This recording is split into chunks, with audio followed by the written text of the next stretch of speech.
আরে আরে, আপনিও কি রান্নার পর সবজির খোসাগুলো ফেলে দিচ্ছেন? আজকের রেসিপিটা দেখুন, আশা করি আর সবজির খোসাগুলো ফেলে দিতে হবে না। তো সেরম কথা মতোই আমি যে সমস্ত সবজির খোসাগুলো আজকে নিয়েছি সেগুলো হলো কুমড়োর খোসা, লাউয়ের খোসা, আলুর খোসা, পটলের খোসা আর সাথে আছে পেঁয়াজের কুচি। ব্যাস এই কয়েকটা উপকরণ দিন আর একটা পারফেক্ট টেস্টি রেসিপি তৈরি করুন যেটা গরম ভাতে অসাধারণ লাগে। তো কিছুই না, এই রেসিপিটা বানানোর জন্য কড়াইতে সরষের তেল গরম করতে বসিয়ে দিন আর সাথে দিয়ে দিন শুকনো লঙ্কা দুটো। শুকনো লঙ্কার পর দিয়ে দিতে পারেন কাঁচা লঙ্কা। তারপর একটু ভাজা হয়ে গেলে তাতে দিয়ে দিন কিছুটা পোস্ত।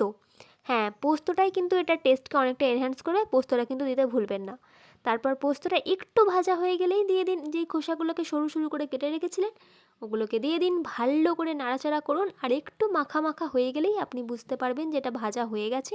তারপর পরিমাণ মতো নুন আর চিনিটা দিন, খুব ভালো করে মিক্স করে নিন।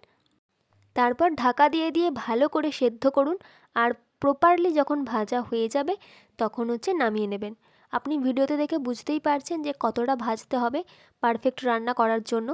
তো এই প্রসেসটাই ফলো করে রান্নাটি করুন, আশা করি খুব ভালো লাগবে। আর কেমন লাগলো অবশ্যই কমেন্ট করে জানাতে ভুলবেন না। আপনাদের এক একটা কমেন্ট অ্যান্ড লাইক, সাবস্ক্রিপশান আমাকে ভিডিও বানানোর জন্য অনেকটা অনুপ্রাণিত করে। ধন্যবাদ। দেখা হবে পরবর্তী একটি ভিডিওতে। সকলে ভালো থাকবেন, সুস্থ থাকবেন।